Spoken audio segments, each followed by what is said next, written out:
matemáticos da computação, né, que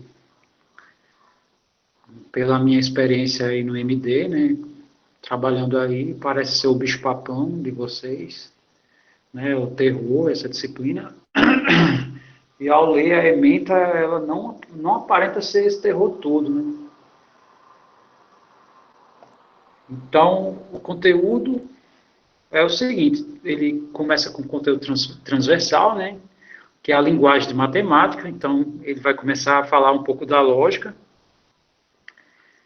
e estratégias básicas de argumentação e demonstração, isso em matemática. Eu sei que vocês, quando pagam ME, quando pagam cálculo, né, então a gente já meio que explorou muito essas ideias de demonstração. Então, agora é a hora, né, de parar e ver o que tem por trás disso, né? Por que a gente podia fazer algumas afirmações daquelas. Que é essa parte inicial, tá? Essa parte inicial é a parte de lógica. Antes de eu continuar, eu só gostaria de saber se tem alguém que está filmando essa aula. Tá? Eu estou fazendo essa pergunta não é para dar bronca, é o contrário. Tá? Se alguém filmar, eu quero entrar em contato para a gente ver como é que a gente organiza essas aulas filmadas. Tem um aluno da turma de cálculo que ele está filmando a aula na íntegra e ele me exibiu a primeira aula, né? Ele me exibiu e ficou bem legal. Eu acho interessante documentar isso, tá? Eu só queria saber se tem alguém aí. Se tiver, por gentileza, se manifeste aí.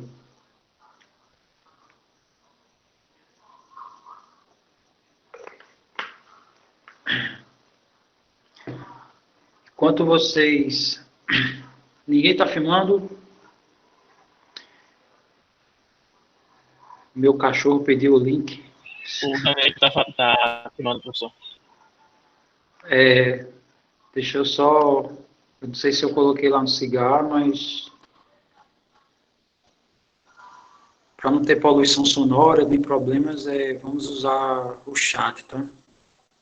Por gentileza. Você está gravando? Ótimo. Ótimo. Hashtag Danilo está filmando, né? Já é o nome do canal. Bom, deixa eu só responder a pergunta aqui da Laura. Professor, você sabe qual programa ele está usando para gravar a tela? Eu tenho um programinha aqui, que é esse aqui, eu não sei se... Né, o Cadela é o Simple Screen Recorder. É esse programinha aqui. Tá?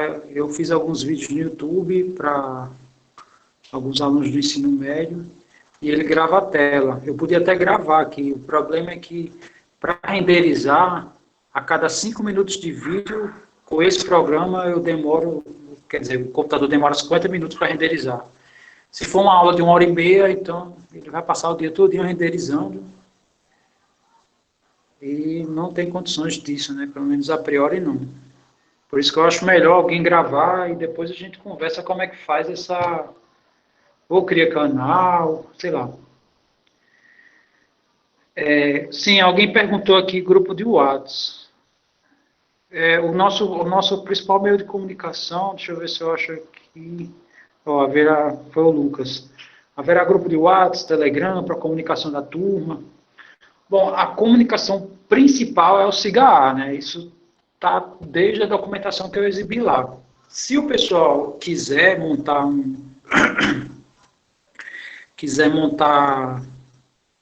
grupo, não tem problema, tá? Isso aí é o de menos. Deixa eu ver.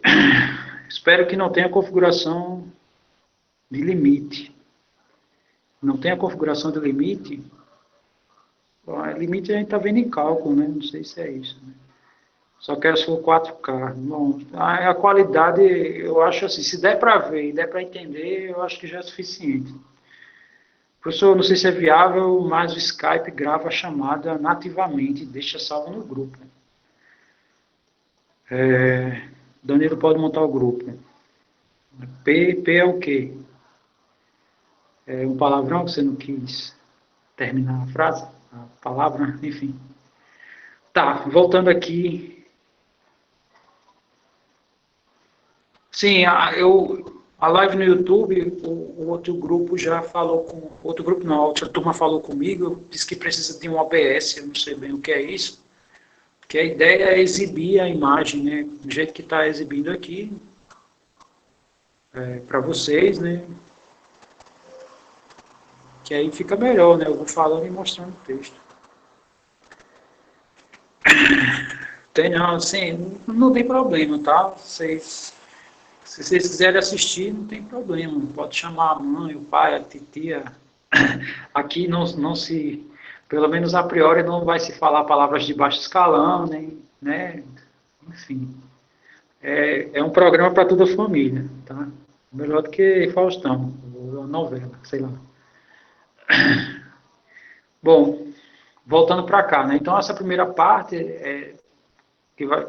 vai falar da linguagem matemática, né? A lógica que tem por trás. Eu resolvi falar para vocês, eu vou mostrar já o documento, né? Vocês já devem ter visto no CIGAR. Eu vou falar da lógica de forma geral, tá? Então a gente vai ver muitos textos de lógica sem ser para matemática. E um pouquinho mais na frente a gente vai ver como é que se faz as demonstrações. Eu assisti uma aula de FMC, né, e eu percebi que há uma mistura, assim, ele lança um problema e vai falando das ferramentas de lógica que se usa. Eu acho que, assim, é o jeito, né, da aula do cara que eu assisti, mas eu acho melhor dividir a coisa, eu falar primeiro de lógica para depois falar dos problemas que ela aborda. Eu acho que fica uma coisa assim mais redonda, tá? Bom, então, tá, essa vai ser a primeira unidade. A segunda unidade é falar de, sim, essa parte de indução e sistema de numeração. Indução é um tipo de lógica ainda, tá? Restrito. Recursão sobre os naturais. Essa aqui eu não sei se é bem da primeira unidade. Tá. Eu sei que a gente vai ver também sistema de numeração e representação computacional dos números. Essa parte de divisibilidade, números primos, aritmética modular é a segunda unidade, né, que é a parte de teoria dos números. E contagem em relações de recorrência é a terceira unidade. Foi assim que eu dividi. Muito bem. Então, eu não sei se está pequeno para vocês, vocês querem que eu aumente ou tá bom? Acho que eu vou.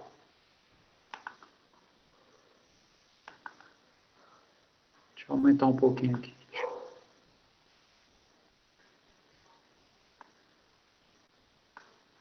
Bom, em relação à metodologia, ó, mandei o tutorial do OBS e Linux depois para tu ver. Massa.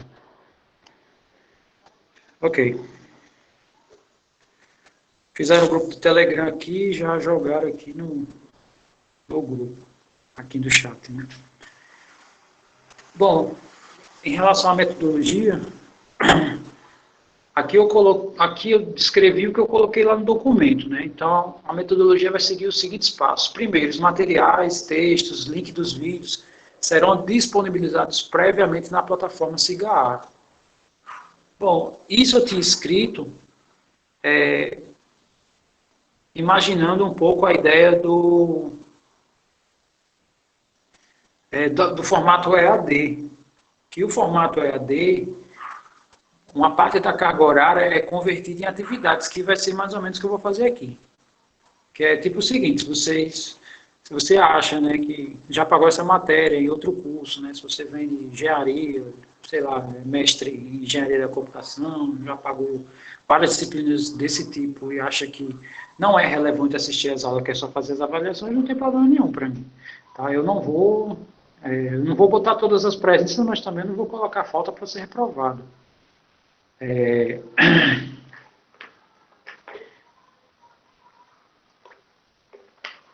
Então, aqui como esse sistema remoto ele é um híbrido, ele não é exatamente um EAD, também não é presencial, então esses vídeos de YouTube eles não serão colocados previamente, e sim pós, né? Vão ser colocados depois, já que o nosso colega Danilo, né, ele já é o nosso cameraman aqui do curso, né? Ele está filmando. Muito bem, ele já fez uma reclamação, né? Se o cara faltar, né? Ele está tirando a vaga, né? De que quer aprender, de fato. Muito bem, então... Tá. Os vídeos serão da plataforma YouTube, tá? Que é fácil, todo mundo tem acesso. Um cronograma de entrega da atividade será previamente afixado. Isso aqui eu vou fixar brevemente. Eu tenho as datas das atividades.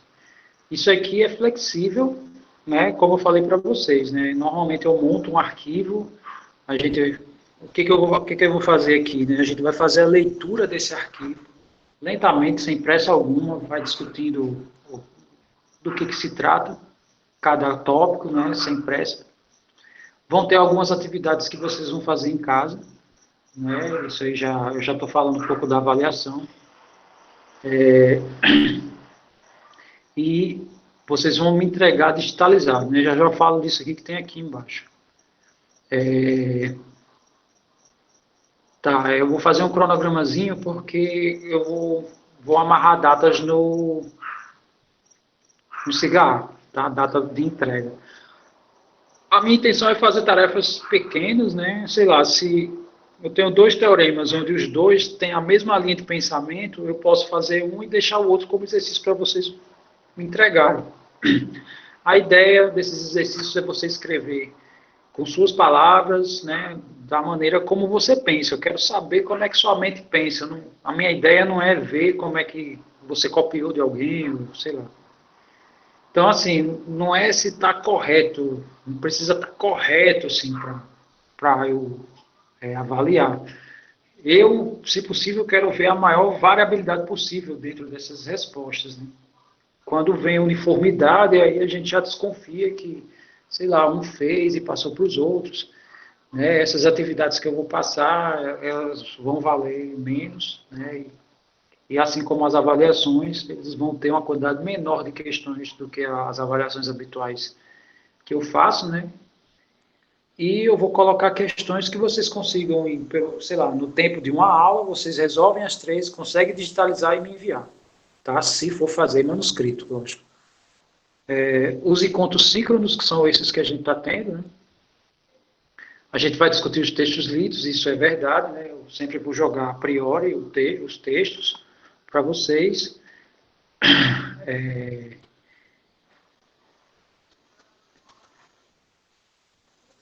E aqui eu coloquei os vídeos assistidos, né? Quer dizer, a maneira que a gente vai discutir é como o principal meio de discussão é o Google Meet. Mas se alguém conhecer outra plataforma leve, que, sei lá, também não tem problemas. Que aí já sugeriram o YouTube, né? Tá, as avaliações. Então, todas as atividades serão dissertativas. Aqui eu coloquei semanais, mas pode ser que seja, sei lá, sei lá, eu tenho um cronograma semanal, então eu acho que eu vou manter um pouco esse cronograma para também manter ativo vocês, né? E eu vou definir horário, né, no cigarro. Os exercícios poderão ser entregues digitalizados, né, que vocês podem fazer isso pelo Google Drive, tá? Lá tem a opção de digitalizar documentos. Já vou mostrar o documento, né, que são os cadernos de exemplos, eles são todos digitalizados. Pode ser digitados, né? Pode ser pelo Word, pelo qualquer programa, ou pode ser em vídeo pela plataforma YouTube, né? Só exige que você se identifique, né? Você bota o celular na tua cara, diz quem você é e depois mostra o que você fez. Tá? Aí eu coloco aqui, desde que seja de produção própria. Tá. Os exercícios entregues serão corrigidos, exibidos e servirão como revisão para as atividades avaliativas. Tá? Caso o aluno tenha feito atividade avaliativa ou entregue em tempo hábil, né? Sim, no caso de quem teve algum problema, né? Pode repor na avaliação de reposição, que vai ser na 7ª semana, numa quarta-feira. O horário de atendimento de vocês, eu separei, foi a sexta pela manhã, horário 3, 4. Tá? Terceiro e quarto.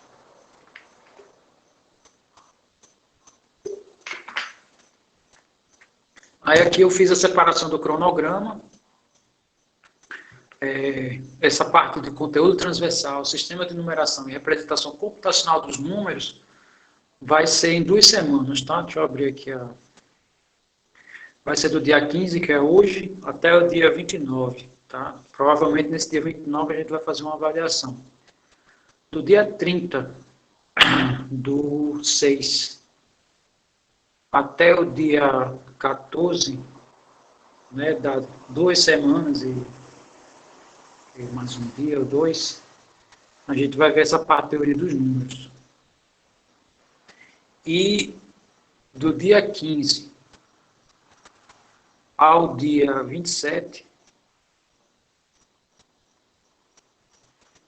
que também dá quase 2 semanas, né, dá 9 dias, a gente vai ver essa parte de recorrência e contagem. Essa parte de contagem, ela meio que se repete em análise combinatória. Quem viu análise combinatória comigo, na ementa tem a mesma coisa, tá? Mesmo assim, eu vou apresentar aqui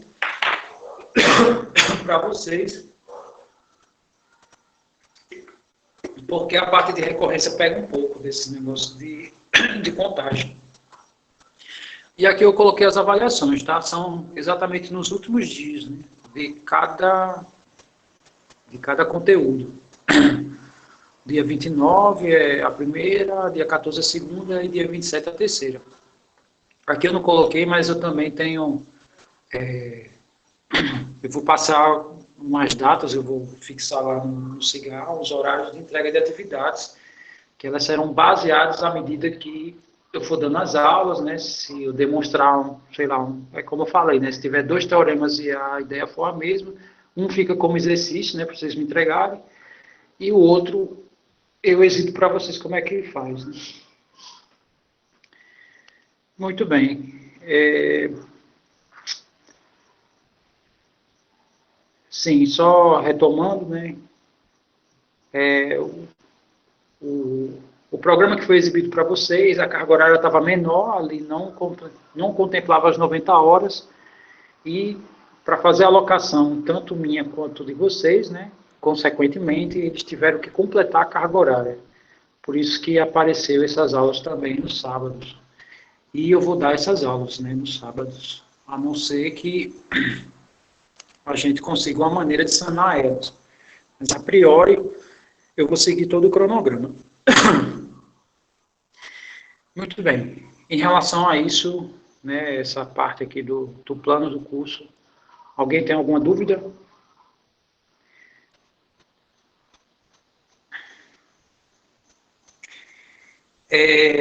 A gente vai poder compartilhar a tela para mostrar as demonstrações dos teoremas que tentamos fazer?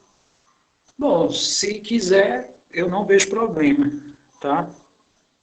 No caso do Fernando, que é uma participação ativa, né? Eu não vejo problema com essa participação, inclusive eu posso silenciar meu microfone e passar o microfone a fala para vocês também. Eu acho muito válido, assim, ver como vocês pensam, né, que isso me dá um norte, assim, para ver como é que mais ou menos eu prossigo na disciplina. Muito bem. Então, se ninguém tiver nenhuma dúvida em relação ao plano, eu acho que eu já vou começar a exibir o que eu preparei para vocês, né, o documento. Todo mundo já viu o PDF que eu coloquei lá no CIGAR. Vocês deram uma lida? O controle de frequência, tá? Os exercícios, como é que vai ser, tá? Vou responder. O controle de frequência, essencialmente, vai ser em relação às atividades. Tá? Eu sei que, como vai ser filmado, eu também vou ter mais ou menos o controle de quem está presente e quem não está. Mas, essencialmente, o que eu vou fazer é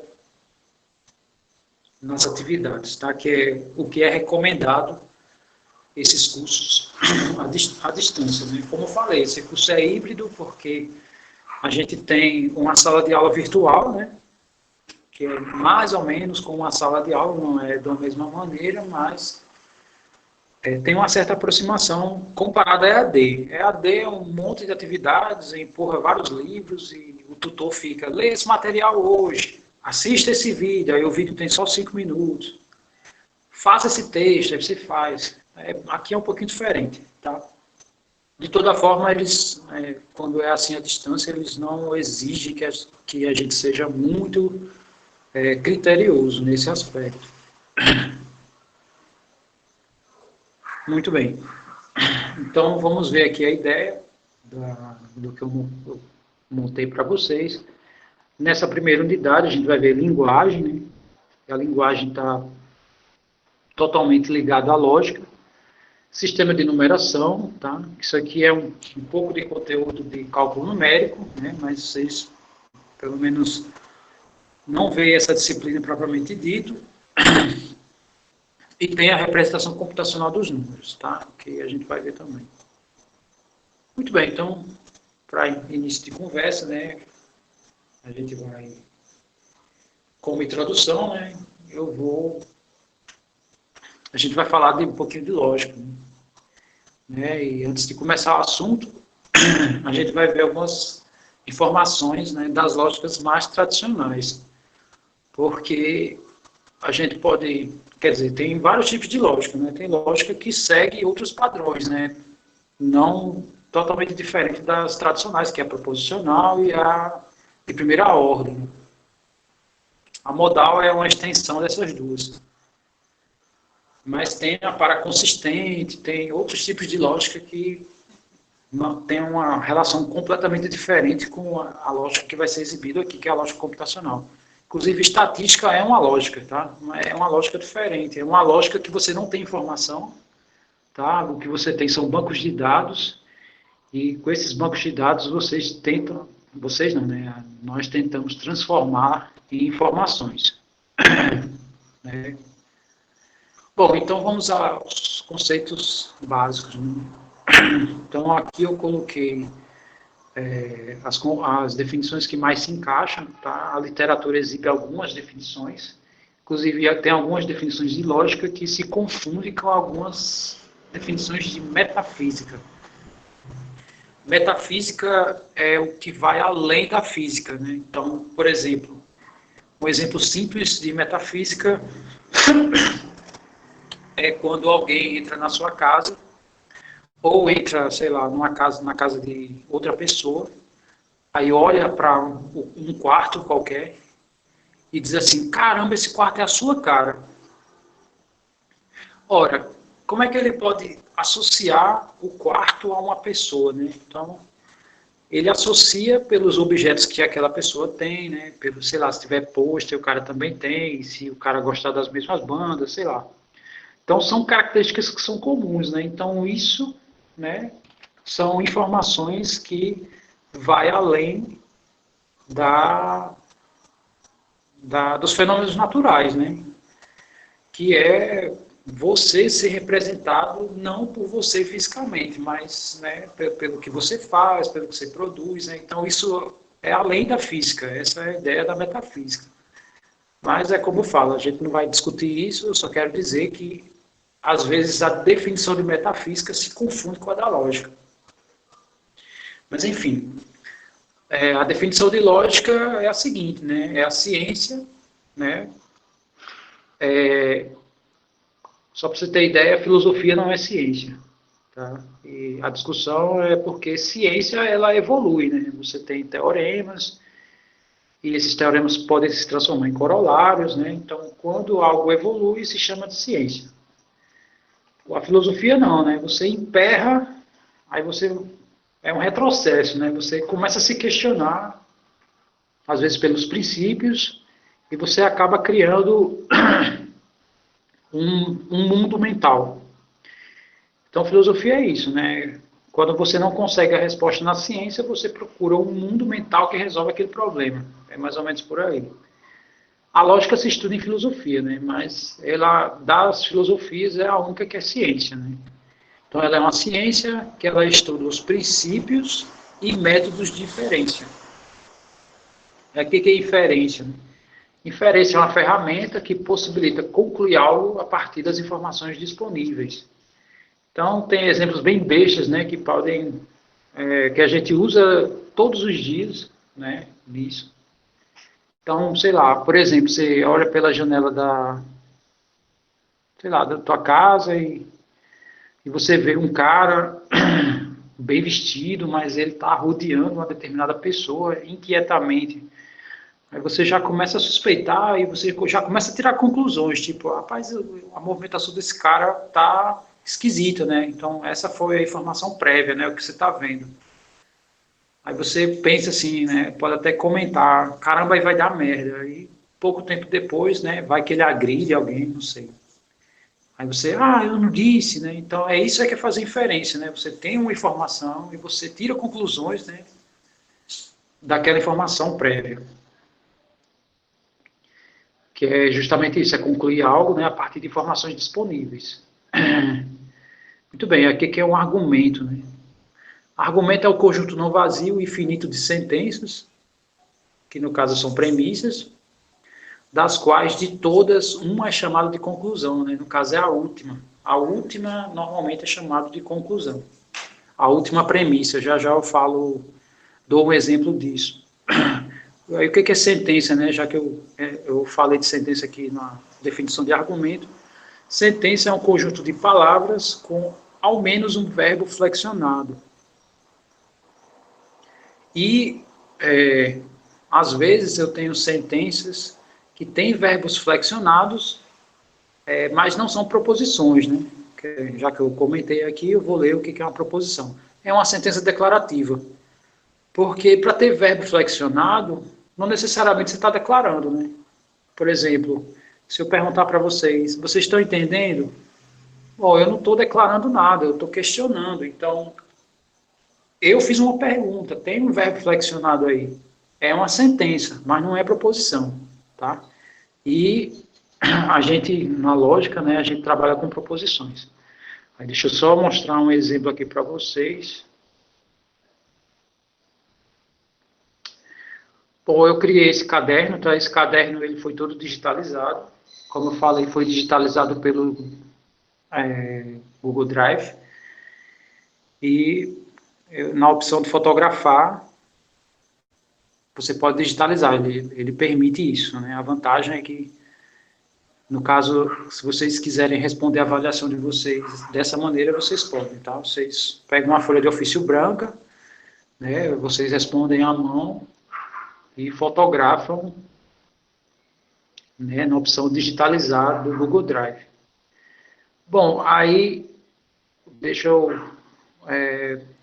relembrar os conceitos que eu comentei agora.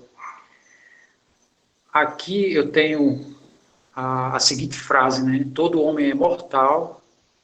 Esse aqui é um argumento muito comum, né?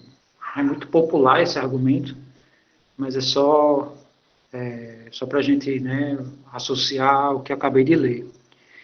Então, essa frase tem um verbo flexionado, né?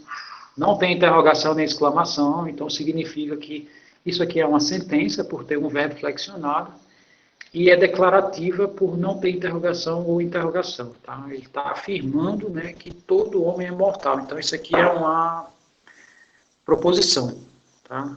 Que é uma premissa. E o conjunto de premissas, né, são argumentos. Né? Eu coloquei aqui na... Aí vem a segunda premissa, que diz o seguinte: Sócrates é homem.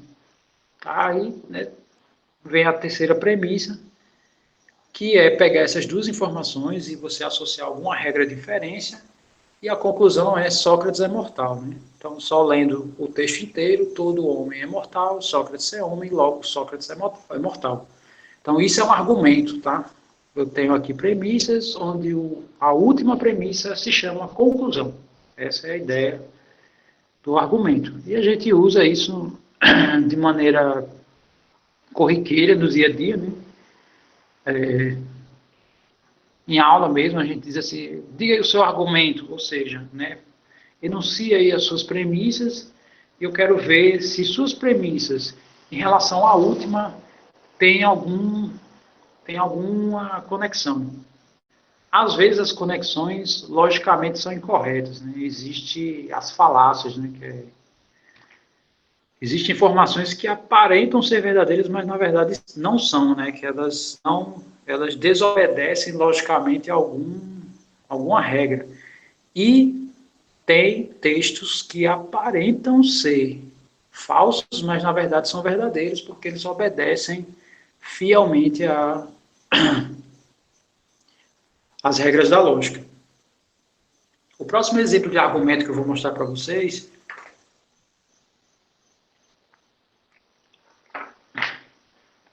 é um argumento, né? Eu ainda estudo e eu estava pagando uma disciplina que se chama ceticismo, né? Então, essa disciplina meio que desmistificou para mim o que é um argumento cético, o que é um cético. E só para contextualizar, né, esse segundo exemplo, um cético não é uma pessoa que não acredita. Um cético é uma pessoa que não se convence que as teorias que existem, elas de fato comprovam, né, aquela determinada conclusão. Porque um dos problemas de se fazer ciência é, às vezes a pessoa acredita tanto nos resultados que ela desenvolveu, que ela não consegue enxergar que está errado. Às vezes tem algo errado e ela não consegue enxergar. O ceticismo, ele é bom, que ele é um certo puxado de freio de mão, tá? Que você vai, para e, opa, peraí, será que isso está correto mesmo? Né? Então, a via cética, ela é interessante, assim, né? Depois que eu paguei, eu comecei a dar importância a ela, assim, no fazer ciência, você sempre desconfiar se de fato é, né? E sempre comprovar passo a passo. A lógica que eu estudo é em filosofia. Aí a diferença do doutorado que eu estou fazendo, em relação a, por exemplo, os doutores que tem aí no IMD, é a seguinte, eu vou dar um exemplo como acontece em matemática. Em matemática, você pode seguir algumas linhas. Existe a álgebra, né, que é você trabalhar com conjuntos, de forma geral, né, por isso que não se diz teoria dos... não se diz... não se define conjuntos, né, porque a álgebra, ela mexe com conjuntos, então, como ela é uma área de expansão, então não tem como você definir conjuntos, que aí você amarraria. Tem a parte da lógica pura não, da matemática pura e da matemática aplicada. Pessoal, os professores daí do DIMAP não, do IMD, né, vários fizeram doutorado no DIMAP, é como se eles tivessem estudado lógica aplicada, né, que é a lógica aplicada à computação. E a lógica que eu estudo é pura, né, então eu vou na raiz, no miolo da lógica, né, sem se preocupar em que vertente eu quero chegar. Inclusive, o trabalho que eu estou estudando é uma maconha brava, uns conectivos que eu estou... Conectivos não, uns operadores que eu estou estudando, que eu quero desenvolver. Eu sei que eu posso comentar isso, mas não agora, tá? E nessas disciplinas, né, numa disciplina que eu paguei ceticismo, eu acabei desenvolvendo um trabalho, né, que lá foi a apresentação de seminário, e lá eu acabei pegando um argumento cético e, na verdade, eu peguei algumas informações céticas e criei um argumento cético. Então, o argumento que eu vou mostrar para vocês, tá? Já eu mostro o texto original, mas esse argumento, ele é correto, tá? E ele é todo, assim, todas as premissas estão corretas, eu vou dizer as razões de cada uma, tá? O foco aqui não é esse, mas como a gente está falando de argumentos, eu vou exibir para vocês um argumento, né, que ele é bem esquisito, mas ele é todo correto. Então, imagine que a primeira frase, né, a primeira premissa que eu diga é a seguinte: eu sei que apresento esse texto, né? Essa frase é interessante, assim, que é verídica, né? Vocês conseguem comprovar isso porque vocês são prova viva, né? Eu, de fato, estou apresentando, e eu sei que eu estou apresentando esse texto. O ceticismo é sempre em relação ao saber, sabe? Você duvidar que sabe é a questão cética, né? O cara que acredita na ciência cegamente é chamado de dogmático, né? A terceira frase é: se eu sei que eu apresento esse texto e sei que se apresentando esse texto eu não sou cérebro numa cuba, então eu sei que não sou cérebro numa cuba. Parece bem óbvio, né? Mas isso aqui já embaixo eu vou falar sobre essa frase, mas essa frase aqui ela é do contexto epistêmico, né? Mais na frente eu vou mostrar o texto original que eu produzi sobre isso para vocês observarem como foi que eu fiz. Aí a quarta frase: não sei se eu sou o cérebro numa cuba. Essa quarta frase é uma hipótese cética, que é quando você duvida. Eu não sei se eu sou o cérebro numa cuba. Que aqui ele está dizendo que eu sei que eu sou, né? Não, ele está dizendo eu sei que eu não sou. Né? Ele conclui isso baseado nas informações anteriores, que essas duas aqui não é praticamente a união das duas primeiras. Bom, ele sabe que não é, mas ele sabe, mas a hipótese cética, né? Ele não sabe se ele não é, de fato. Aí a quinta frase já é até aqui. As duas primeiras são frases que foram soltas. E essas duas aqui são uma hipótese epistêmica, que é a P3, e a P4 é uma hipótese cética. A P5 ela já é uma consequência das 4 frases anteriores, que ela diz assim: não é verdade que sei que estou apresentando esse texto, né? Faltou a palavra texto, e sei que se apresenta esse texto, então não sou cérebro numa cuba. Aqui eu não posso, mais na frente eu vou voltar nesse texto para dizer qual foi a regra que gerou essa frase. A sexta frase diz: não sei que estou apresentando esse texto, ou não sei se apresento esse texto, então não sou cérebro numa cuba. Aí a sétima frase, a conclusão disso tudo, que é: eu não sei se estou apresentando esse texto. Então, vamos só olhar, né, a primeira frase, que eu digo: sei que estou apresentando esse texto. E depois desse argumento todinho, a conclusão é que eu não sei se eu estou apresentando esse texto.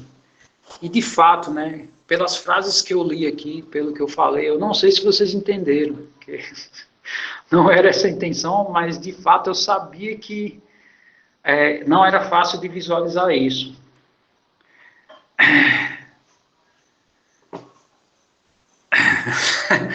Vou colocar aqui provado por absurdo, mas aí eu não falei de regra nenhuma ainda, tá? Aqui a gente vai fazer a construção passo a passo. Aí, como eu falei, a afirmação P3 é do tipo fecho epistêmico, né? O P4 é a hipótese cética, P5 é a consequência de P3 e P4 usando uma regra chamada modus tollens, isso eu vou falar o que é. P6, né? Aqui ficou parecendo que é 5, mas no caso é 6, né? Foi erro de digitação. É a frase P5 aplicada à regra chamada de De Morgan. Essa lei de De Morgan é muito conhecida em matemática, né? Mas também se aplica na lógica. P7, que é a conclusão, né? É pegar a segunda frase, a sexta frase e aplicar uma regra chamada silogismo disjuntivo. Ou seja, é um texto completamente esquisito, mas ele está logicamente todo correto e todo amarrado pelas regras. Tá? Deixa eu só exibir aqui o texto original disso que eu tirei. O texto original foi eu que produzi também. Tá, aqui é sobre ceticismo, hipóteses céticas, né? Então, o texto, ele usa... Eu coloquei aquele texto maior, mas na verdade o texto é mais curto. O argumento é assim: sei que eu estou apresentando esse texto, Segunda frase, sei que, se estou apresentando... Desculpe. Segunda frase, sei que, se estou apresentando esse texto, então não sou cérebro numa cuba. A terceira frase, mas não é o caso que eu saiba que eu não sou cérebro numa cuba. A conclusão, eu não sei se estou apresentando esse texto. Aí, eu estou dizendo a vocês que eu vou voltar depois nesse texto aqui, rapidão, só para você ver como é que funciona o argumento. Como é que funcionou o argumento, mas ele é todo amarrado. Tá? O primeiro argumento, né? K significa saber, P significa apresentar texto. Então, aqui está escrito, eu sei que apresento o texto. Segunda frase, sei que se apresenta o texto, então o H significa ser cérebro numa cuba. Então, eu não sou cérebro numa cuba. Né? Então, o que foi que eu fiz aqui? Eu escrevi logicamente, né, toda a argumentação e fui aplicando as regras, né? Quem pagou geometria euclidiana comigo, né? Aqui são as regras, ó. Aqui é a primeira informação, a segunda informação, que são as premissas iniciais dadas. O fecho epistêmico está aqui, né? Premissa cética está aqui, eu inseri no meu texto. Aí se eu pego a linha 3, a linha 4 e aplico a regra chamada modus ponens, essas duas aqui se transformam nessa daqui, né? Isso pela lógica. Então, o texto que eu apresentei para vocês é como, né, repito, ele é logicamente correto, mas ele é totalmente esquisito, né? E tem textos que não são esquisitos, mas são logicamente corretos. Muito bem. Lembrando que nós não vamos fazer exercícios com essas coisas, tá? Dessa forma, eu só estou exibindo um pouco da abrangência da lógica, né? Um pouco... Ah, vocês queriam? Ah, tá, então... Eu já estou amando vocês, né? Já que vocês estão querendo... Deixa eu fechar esse texto aqui. Muito bem, deixa eu abrir novamente o texto, né? Então, isso foi a parte inicial. Isso foi a parte inicial que eu falei, né?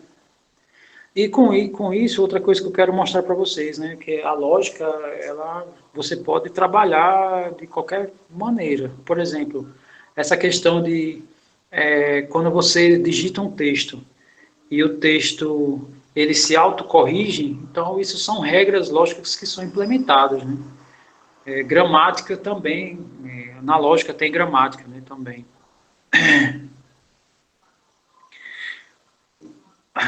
Tem alguém aqui que está com Satanás, né? Se alguém do grupo for católico ou evangélico, gostaria de uma intervenção. Deixa eu só ler aqui. Peraí, a frase do Gabriel Santana, eu ia questionar minha sanidade se fosse provar se meu cérebro está numa cuba na prova. Nessas áreas que a gente está, um questionável essa questão do cérebro. Está na cuba ou não. Gente, eu estou perdida. Se tiver questões assim, meu cérebro vai cair na própria cuba. Não se preocupe, a intenção não é essa, tá? Tá, vamos continuar aqui, né? Então, não sei se vocês... Eu sei que o texto é esquisito, mas a ideia, repito, né? Lógico, é uma ciência, né, que usa métodos de inferência, né? Inferência são regras que a gente conclui algo a partir do que já tem. Argumento, né? Eu preciso de várias premissas e a última premissa se chama conclusão. Sentença é um conjunto de palavras que tem um verbo flexionado, né? Só relembrando tudo que eu falei. E proposição é uma sentença declarativa, tá? Que são as sentenças declarativas que nós usamos dentro da lógica. Ninguém verifica se uma pergunta é verdadeira ou falsa, né? Na verdade, ele está perguntando, não faz sentido. Tá. Vamos agora falar de validade, né? O que é um argumento válido? Falar um pouco da forma e falar o que é correção, né? Quando é que um argumento é correto. Bom, a lógica, a ciência lógica, né? Eu eu tenho, não sei vocês, né, assim, eu sei que nós não somos normais, né, não tem como a gente ser normal pelo que a gente estuda, né, pelo que a gente faz. Mas eu já tenho 3 atestados, né, e eu estudei matemática muitos anos da minha vida, e comparado à lógica, matemática, pelo menos, ele está dizendo quem são os objetos, o que está acontecendo, né? Então, seja x um ponto, né? E um ponto está estando numa superfície, a superfície tem uma determinada equação. Beleza, você consegue até imaginar, mas lógica, ela não tem conteúdo, não tem ponto, não tem superfície, não tem contexto. Assim, quem estuda lógica aprofunda, né? Todas as variáveis apresentadas pode ser qualquer coisa. Então, tem horas que a mente, de fato, dá um nó. Ele estando na cuba ou não. Então, a lógica, ele apresenta só formas. Né? São formas que qualquer argumento que você fala vai estar correto. Né? Então, por essa razão, é chamado lógica formal. Né? São as frases sem contexto, que sempre vai ser verdade. Por isso que aquele texto esquisito é correto, porque ele obedece todas as regras da lógica, né? As regras formais. Quando eu inseri o conteúdo nele, né, aí ele ficou todo verdadeiro, né? Ninguém entendeu nada, eu acredito, nem eu entendi direito, mas o que eu entendi é que a confusão foi tão grande que inicialmente ele acreditava saber e no final ele não sabia se estava de fato apresentando. Então, as definições apresentadas agora, que a gente vai apresentar, no caso, né, é em relação a argumentos e sua verdade. Então, o que é raciocínio? Né? É um processo de construir argumentos. Então, só relembrando, né, eu tenho argumentos, que eu tenho várias premissas, a última é a conclusão, mas eu tenho algumas maneiras de fazer isso. Né? Não é único. Né? Muitos argumentos são feitos de forma diferente. Inclusive, é isso que eu quero ver, né? A variabilidade, né? Nos exercícios que eu pedi, eu quero ver raciocínios distintos, né? O mesmo raciocínio, aí a conclusão que eu vou ter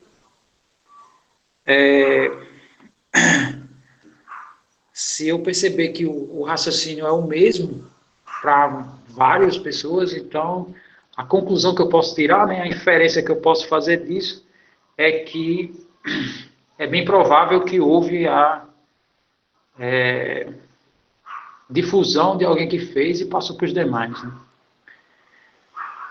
Bom, aí a gente faz isso, né? A gente começa a montar essas premissas, ordená-las, que é para ver se a última informação, né, a gente vai aceitar ela ou rejeitar ela. Né? Ou seja, se o argumento, né, a gente acredita, né, aceita ou não. Aqui que é o argumento válido. Né? O argumento válido não necessariamente é a mesma coisa do correto. Né? O correto é válido, mas o válido não necessariamente é correto. Um argumento válido é quando você pega as premissas, né? No caso, vou pegar o exemplo mais simples, tá? Que é esse. Bom, todo homem mortal a gente sabe que é verdadeiro. Isso aí, né? Pelo menos eu não conheço ninguém que seja imortal. Né? E eu sei que Sócrates é homem. Né? São 2 informações verdadeiras. A conclusão também é verdadeira, tá? Mas suponha que eu não sei se essas premissas são verdadeiras. Quando é que um argumento é válido? É quando eu suponho que elas são verdadeiras e a conclusão se torna verdadeira. Aí ele vale. É um argumento válido. Mas não é correto. O argumento correto é quando as premissas são verdadeiras e a conclusão também é verdadeira. Né? Então, quando vocês respondem uma prova, o que a gente quer? Que os argumentos de vocês sejam corretos. Às vezes o argumento é válido, né? Vocês até perguntam, professor, isso aí não vale não? Aí a gente pensa, né? Que tem algumas frases no meio do argumento que são falsas. E se fazendo a suposição que elas são verdadeiras, às vezes a conclusão até é, mas não é correto, tá? É mais ou menos por aí a ideia. Deixa eu só ler aqui algumas perguntas.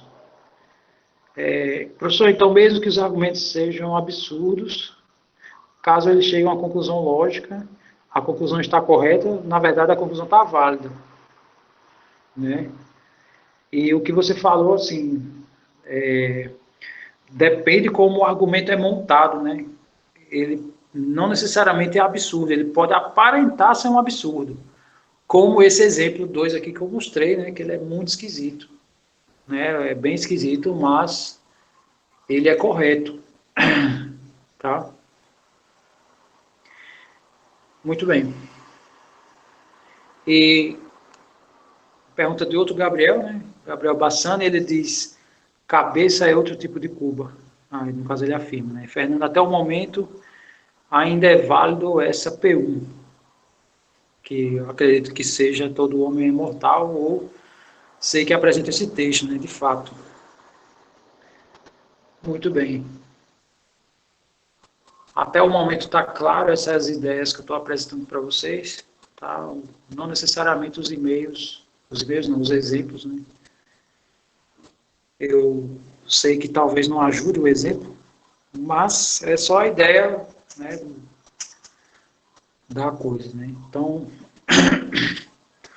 vamos agora a alguns tipos de conclusão que nós tomamos.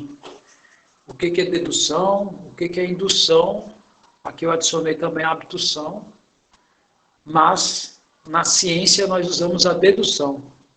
Na estatística, nós usamos indução, apesar de que em algumas áreas se vê indução. Né?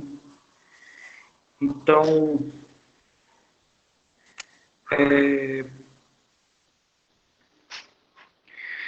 antes de eu continuar. Ainda não consegui entender a diferença de argumentos válidos e corretos. Vou repetir, né, sem exibir nada. Imagine que alguém diga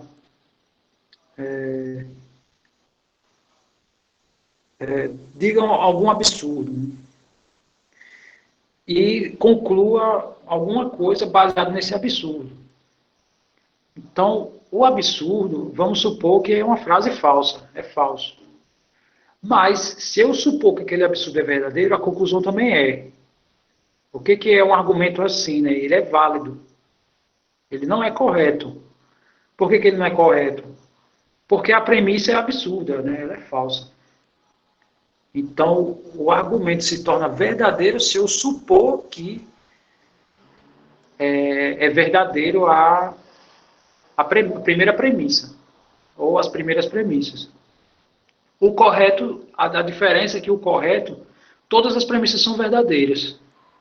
Tá? Ó, tem alguém argumentando aqui, deixa eu ver se ajuda. Então, Danilo escreveu na primeira premissa, a Terra é plana. A Terra é plana, logo o mar é plano. Tá, então, esse argumento aqui do Gabriel, deixa eu ver. Então, é válido porque está certo de acordo com a premissa, mas não com a realidade. É mais ou menos por aí. Que é tipo assim, nós não sabemos, quer dizer, nós sabemos, né, que a Terra não é plana. Sendo que se a Terra for plana, então o mar também vai ser plano, né? Então, esse argumento, né, que o Gabriel falou aqui, né, ele é válido, mas não é correto, porque a premissa não é verdadeira. Deixa eu ver. Então, é válido porque está certo de acordo com a premissa, mas não com a realidade. É mais ou menos por aí, né? Fernando, a Terra é plana, a Terra plana é fato. Precisa nem de argumentos. Não, né, Fernando? Aí você está querendo chutar o pau da barraca. Mas é mais ou menos por aí. Nossa, é planeta, né? Mas é tipo isso, tipo, a Terra é esférica. Logo, a superfície dos mares também é uma superfície esférica. Isso. Isso. É mais ou menos por aí. Tá? Muito bem. Ficou claro nessa ideia?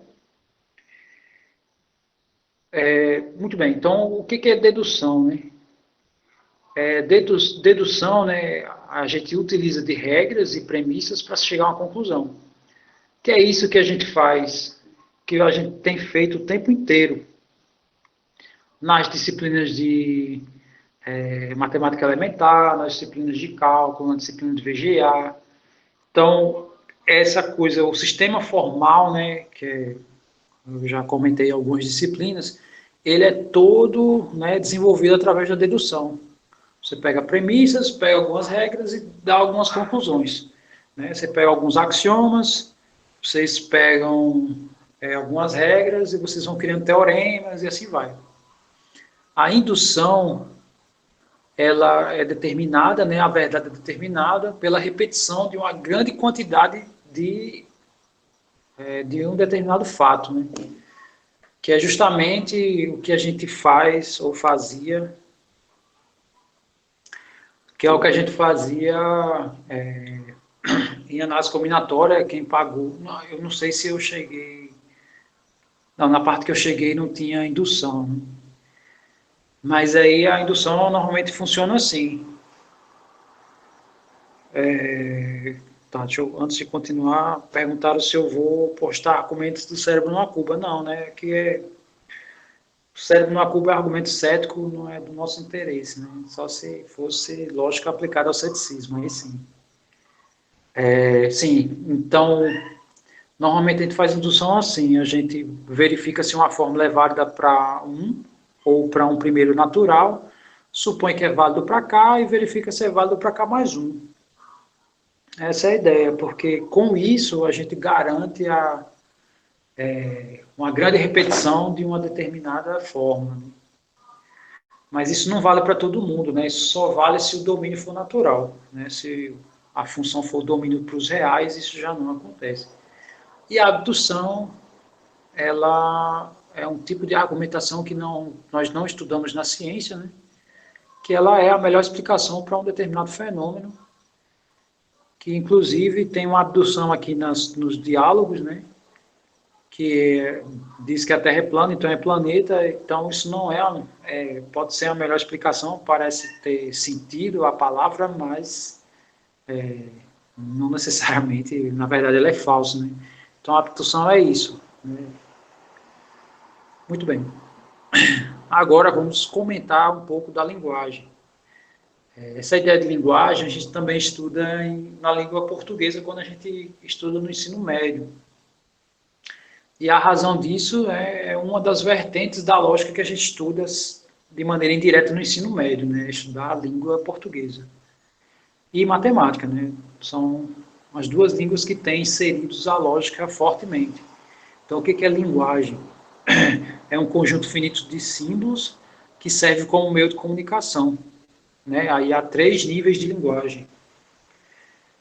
A gente pode olhar a linguagem pelo nível sintático, pelo nível semântico e pelo nível pragmático. O que é sintaxe? Né? A sintaxe é o que a gente faz quando a gente estuda sistemas formais, né? Que é os teoremas a gente demonstra fazendo a análise sintática dos axiomas e das regras. Né? Então, deixa eu só ler aqui, eu escrevi, né? Se ocupa dos aspectos estruturais, né? No caso, as estruturas são os axiomas que são dados, e as regras de inferência, né? Também são aspectos estruturais dos objetos linguísticos. Então, o que é semântica? Né? Quando é que a gente olha a semântica? É quando a gente se ocupa do significado das expressões. Em matemática, quando é que a gente prova usando semântica? Né? É quando a gente, por exemplo, supõe que uma determinada frase é falsa. Quando a gente faz isso, a gente não está olhando a sintaxe dela, e sim a semântica. A gente está olhando a significação das expressões. Né? Que para a matemática, o significado de uma expressão, ou ela pode ser verdadeira ou falsa. Né? E para a sintaxe, não. Tudo que a gente faz, né, todas as implicações, é admitindo que tudo é verdadeiro. E o pragmatismo estuda o uso das construções linguísticas. Então, falando de uma maneira resumida, ser pragmático é ser objetivo, tá? Porque quando você vai fazer uma construção, você pode usar muitos termos ou você pode usar pouquíssimos termos para dar a mesma informação. Né? Deixa eu só ler a pergunta aqui. Ó. Abdução ligada a fenômeno extraterrestre? Não, aí não. Aí não é bem isso não, né? Seria o que não consigo explicar com a lógica, determina ser externo ao conhecimento pelo que entende como ciência. Ou seja, se não está no nosso conhecimento do planeta, então é extraterrestre. Tem, assim, parece ser válido, né? Na verdade é uma pergunta, né? Mas não é bem isso, tá? Por exemplo, um detetive, ele, quando ele analisa um determinado crime, ele vai ver quais são as explicações, as melhores explicações possíveis. E à medida que ele vai coletando as premissas, né, que ele vai coletando informações, né, que são pegadas, ou sei lá, um, a digital de alguém, aí pronto, ele começa a descartar essas melhores explicações. Isso a gente faz o tempo inteiro, né? Tipo, às vezes, sei lá, eu posso entrar numa sala de aula, por exemplo, e entrar com a cara fechada, né? E começa a dar aula, não falo com ninguém, por exemplo. E vocês podem, tipo, deduzir, cara, ele só pode estar com raiva da turma, né? E às vezes não, às vezes foi uma raiva externa, mas foi tão grande que eu acabei transmitindo, né, dentro da sala de aula. É um exemplo, né? Então, você tenta explicar que aparenta muitas vezes, né? Mas às vezes não é aquilo, né? Mas às vezes quando uma pessoa, né, revela, você, caramba, pois eu pensei que era aquilo, né? A abdução a gente meio que faz o tempo inteiro, sem querer. Gabriel pergunta se a semântica está ligada à suposição. Não, a semântica não está ligada à suposição. A semântica, ela está ligada às expressões, né? São os significados das expressões. Como eu falei, né? Quando você vai provar, por exemplo, dado um ciclo trigonométrico, né? Aí você, dado um ângulo qualquer, ele possui o cosseno e o seno. Logo, se eu pegar esse cosseno e levar ao quadrado mais o seno ao quadrado, então é igual a 1. O que eu acabei de falar foram argumentos, né? Tem premissas aí, né? Que eu peguei o ciclo, peguei o ângulo, peguei o cosseno e o seno. E apliquei o teorema de Pitágoras. E isso eu posso aplicar porque toda vez que eu abro um ângulo no ciclo trigonométrico, forma-se um triângulo retângulo. Então, isso que eu acabei de fazer é sintático, tá? Eu não... Aí o que seria semântico, né? Semântico seria assim, suponha que se o cosseno de x é tal valor, então o seno não pode ser, né? Sei lá, suponha que o cosseno é falso, ou suponha que o cosseno ao quadrado mais seno ao quadrado não é igual a 1. Quando eu estou falando assim, eu estou falando do valor, né? A frase em matemática, ou ela é verdadeira ou é falsa. Então, quando eu falo de verdade ou falso, eu estou falando da semântica, e não da sintaxe, tá? Não sei se deu para vocês entenderem. Deixa eu só ver aqui o que ele falou. Desculpa o exemplo, mas quando fala em abdução, eu só lembro do cara do History, com o cabelo todo doido, que a tudo que ele não consegue explicar, ele diz que é extraterrestre. Na verdade, muita gente faz isso, né? Joga a culpa nos extraterrestres, né? Ou então joga a culpa em Deus, né? Que o pessoal diz assim, só Deus que sabe, né? E não necessariamente é só Deus que sabe, né? Tem muita gente que sabe. Muito bem. Deixa eu só... Vocês me permitem eu só pegar uma água rapidão? Eu volto já. 10 segundos.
Obrigado. Deixa eu ver aqui o que foi que falaram. Tem um gato aqui do lado de fora.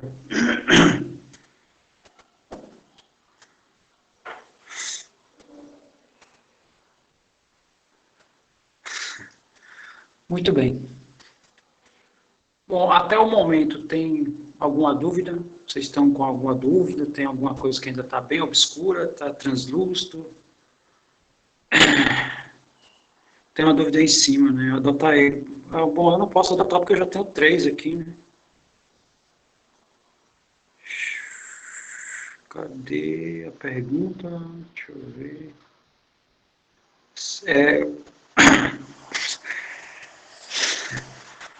Tá dizendo que o último circular vai passar, né? Eu acho melhor deixar passar, deixa eu ver. Peraí, a abdução não precisa estar factualmente correto. Essa da abdução, essa é a pergunta, né? Peraí, 3, 2, 1, tô fazendo contagem, caramba, galera, é mal, né? Hidrate-se, right. Então não deixou, né? Tá bom, eu vou lembrar disso.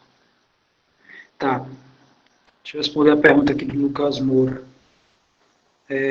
Só para confirmar, a abdução não precisa estar factualmente correto. Na verdade, a abdução é como se fosse um chute, né? Você tenta explicar. Você tenta explicar pelo que aparenta, né? Então é isso mesmo. É só a melhor coisa que se consegue inferir com as sentenças dadas. É exatamente isso. É exatamente isso. O último circular vai passar, né? Deixa passar, mas... Tá. Deixa eu ver. Era essa dúvida, né? Tawane, é essa dúvida ou é a outra?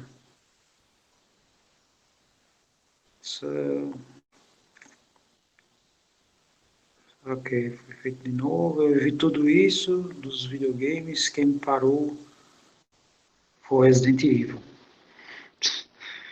professor já gravou o nome da pessoa que não deixou ele beber água. Foi o Ítalo, eu sei. Alright. Armlock do céu e silêncio. É. Não necessariamente, né? Fazer nada às vezes é a melhor coisa, né? Mas isso não é um indireto. Muito bem, deixa eu falar agora da. Pronto, então eu tenho essa linguagem, né? Então, é, essa linguagem ela se estende a várias maneiras, né? Tem linguagem para a gente falar, né? Então, a união desses fonemas faz sentido, né, para vocês ou não, né? Mas a gente vai trocando premissas, né? Usando a união de fonemas e isso é o que se ocupa a linguagem, né? A maneira que você usa, né? O conjunto finito de símbolos que serve como meio de comunicação, tá?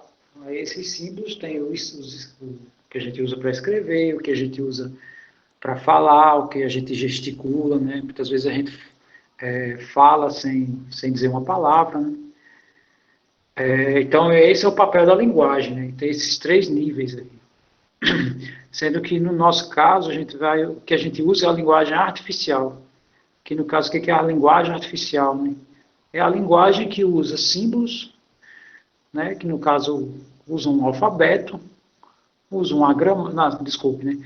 Os símbolos é o alfabeto, tá? Usa uma gramática que são as regras e usa expressões que são as formas, tá? Então essa é a ideia da linguagem artificial, que, repito, foi o que a gente usou fortemente na disciplina de geometria euclidiana, né? Essencialmente essa ferramenta que a gente usa.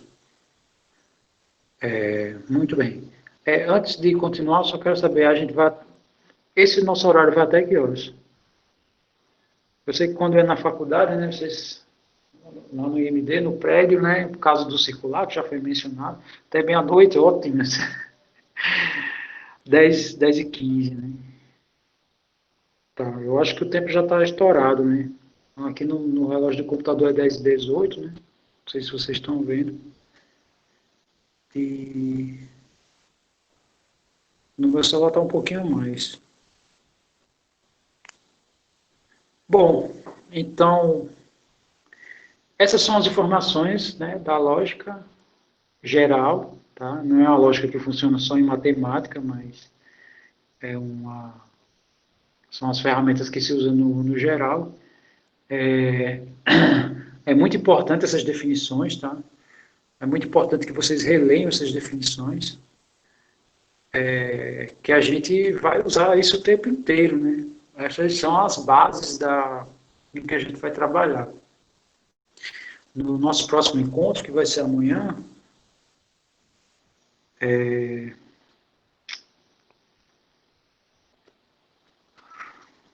já eu leio aqui as perguntas. A gente também vai se utilizar, né, dos conjuntos, relações e funções, tá? Essas ferramentas, elas não são ferramentas propriamente da matemática por si só, né? Apesar da gente estudar fortemente lá, em lógica usa isso aqui com força, né? Tem um teorema que se chama álgebra universal. Toda lógica você consegue escrever matematicamente e vice-versa. Isso significa que qualquer texto você consegue escrever matematicamente e vice-versa, né? Então, essas ferramentas acabam fazendo parte de ambos, tá? Que é o que a gente vai ver na próxima aula.